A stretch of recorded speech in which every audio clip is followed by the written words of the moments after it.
Hello साथियों, नमस्कार। जय हिंद, राम राम, सत श्री अकाल। सभी साथियों को, स्टूडेंट्स को गुड मॉर्निंग, गुड इवनिंग। मैं हूं लेक्चरर हरी सिंह, रिटायर सूबेदार मेजर ऑर्डिनरी लेफ्टिनेंट।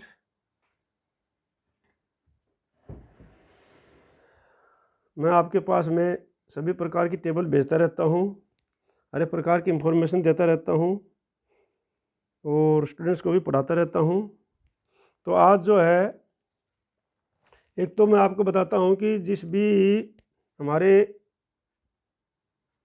किसी भी जवान्स ने, एनसीओज ने, जेसीओ साहिबान ने, अगर किसी ने अपने डीएसपी अकाउंट नहीं खोला है, डीएसपी अकाउंट मतलब जो ज्वाइंट अकाउंट है जो बैंक में खुलता है, तो वो डीएसपी भी हो जाता है और ज्वाइंट भी हो जाता है। किसी किसी का ज्वाइंट होगा लेकिन डीएसपी नहीं होगा, तो अपना चेक कर लें।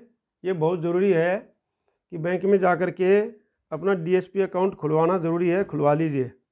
उसके लिए आपको क्या करना है, दोनों का जो है ज्वाइंट अकाउंट होगा, उसमें दो आपकी जो पासबुक है वो ले जाना, उसमें दोनों की दो फ़ोटो, ज्वाइंट फ़ोटो और आधार कार्ड, पैन कार्ड, ये सब ले जा कर के आप अपना वहाँ पर डीएसपी अकाउंट बनाना बहुत ज़रूरी है। उसको डीएसपी अकाउंट में बदली कर लीजिए, क्योंकि सभी लोगों की, बहुत से लोगों की सिंगल अकाउंट में ही पेंशन आ रही है, ठीक है नहीं, तो या किसी की ज्वाइंट में आ रही है तो डीएसपी नहीं है, किसी का डीएसपी भी होगा जो नए आ रखे हैं अभी। तो मेरी आपसे यही सलाह है कि आप जो है अपना डीएसपी अकाउंट बना लीजिए। उसके लिए मैंने आपको बताया कि आप बैंक में जाइए, वहाँ पर दोनों साथ जाना पड़ेगा, दोनों को वो अपने साथ में बुलाएंगे। उसके बाद में दोनों की जॉइंट फ़ोटो ले जाओ दो, उसके बाद दोनों का आधार कार्ड, मियाँ बीबी का जो भी है, मैडम का और सर का जो भी है आधार कार्ड, और पुरानी पासबुक जिसमें पेंशन आ रही है वो, और उसके बाद में पैन कार्ड दोनों का। उसके बाद वो आपका डीएसपी अकाउंट खोल देंगे। तो ये ज़रूरी है, आप खुलवा लीजिए। जिन साथियों को नहीं पता है उनको भी बता दीजिए, और जो इस चैनल में नए हैं वो आप ज़रूर इसको सब्सक्राइब कर लीजिए और लाइक कीजिए, ज़्यादा से ज़्यादा शेयर कीजिए, ताकि ज़्यादातर लोगों को इन्फॉर्मेशन मिलती रहे। गलत चीज़ें नहीं मिलेंगी आपको, या तो बच्चों को पढ़ाई का मिलेगा, जैसे अभी मैं बच्चों को जो है उनके सैम्पल पेपर कराऊंगा, तो वो जो बच्चों का पढ़ाई का मिलेगा, तो अगर बच्चे घर में हैं तो उनको दे देना आपने। अगर बच्चे मान लो उस क्लास के नहीं हैं तो दूसरी क्लास के जहाँ बच्चे उन पर शेयर कर देना आपने। नहीं भी देखते हो, नहीं भी शेयर करते हो तो कोई बात नहीं है, आप उसको छोड़ देना। आपके संबंधित, मतलब एक वीडियो में बच्चों का डालूंगा तो एक आपका भी डाल दूंगा, ऐसी बात नहीं है। तो आप अपने संबंधित देख लेना, बच्चों वालों को छोड़ देना, क्योंकि इस पर बच्चे भी जुड़े हुए हैं, बच्चे भी पढ़ रहे हैं इस पर। तो उनके सैम्पल पेपर अभी आ रहे हैं नए नए, तो वो मैं रिवाइज कराऊँगा, ठीक है नहीं। तो आज मैं जो वीडियो बना रहा हूँ, ये जो चल रहा है सभी सोशल मीडिया में, भाई पेंशन कितनी होगी, 8th पे सीपीसी में क्या होगी क्या होगी, तो उस पर मैं थोड़ा मोटा मोटा बात करता हूँ। छोटा सा वीडियो में आपको तकरीबन पूरा समझ में आ जाएगा, क्योंकि ये जो है पेंशन सभी रैंक की है, सिपाही से लेकर कैप्टन तक, तो उसके इर्द गिर्द ही होगी, थोड़ी बहुत कम ज़्यादा होगी। मान लो किसी सर्विस के हिसाब से, मान लो किसी की सर्विस कम होगी तो उसकी थोड़ी बहुत कम होगी, मैक्सिमम सर्विस की है, तो वो भी मैं निकाल दूंगा, वो भी शायद निकाल के डाल दूंगा अभी आपको। और अभी 4 महीने का डीए भी मैं बनवा करके आपको डाल दूंगा, क्योंकि अभी तो 3 महीने का तो डीए का एरियर मिला नहीं, अभी 4 महीने का डीए का एरियर मिलेगा, तो वो भी मैं बना करके डाल दूंगा आपको। आप देख लीजिएगा और शेयर कीजिएगा और लाइक कीजिएगा, और आप सब खुशपूर्वक रहें अपने परिवार के साथ में और देखते रहें, कोई दिक्कत नहीं। तो मैं आपको समझा रहा हूँ, देखो कि हमारी जो बेसिक पेंशन है, जो पे कमीशन आउट होगा 1 जनवरी 2026 को, तो वैसे हमारी कितनी पहुंच जाएगी, ठीक है नहीं। और अभी देखो ये है, मैं आपको बता रहा हूँ कि ये रैंक है, ये बेसिक पेंशन है हमारी जो अभी है, इसमें 50% डीए है ये, ठीक है नहीं। और ये डीए मर्ज होकर के है इसमें इतनी, और डीए मर्ज होने के बाद में 12% डीए जब लगता है वो ये है। और उसके बाद टोटल पेंशन हमारी उस समय कितनी बनेगी और ओआरओपी में कितनी बनेगी, ये है। ये एक्सपेक्टेड है, इसके अनुसार से कम ज़्यादा थोड़ी बहुत कम ज़्यादा हो जाती है, जो फार्मूला जो निकल के आ रहा है 1.92 का, इसके अनुसार से, ठीक है। तो जैसे एक सिपाही है, मान लो अभी ले रहा है वो 20,463, कोई कम ज़्यादा ले रहा हो, थोड़ी कम ज़्यादा बन जाएगी उसमें, तो वो तकरीबन राउंड अप भी कर देते हैं फिर बाद में वो। डीए उसमें बनता है 50% डीए बनता है 10,231। अब 50% डीए को अगर इसमें मर्ज कर देते हैं तो बेसिक पेंशन बन जाती है हमारी 30,694, क्योंकि मर्ज पहले भी हुआ है ये, ठीक है, 6 CPC में मर्ज हुआ था ये। उसके बाद 12% डीए लगाते हैं तो बनता है 3,683।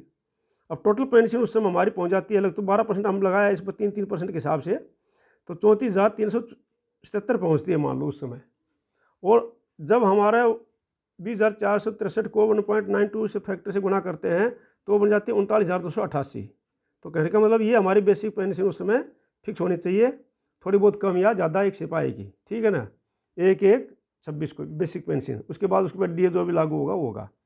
इसी प्रकार नायक की जो है अभी है 23,569, डीए 50% बनता है 11,784। अब इसको इसमें मर्ज करते हैं तो ये बनती है 35,353।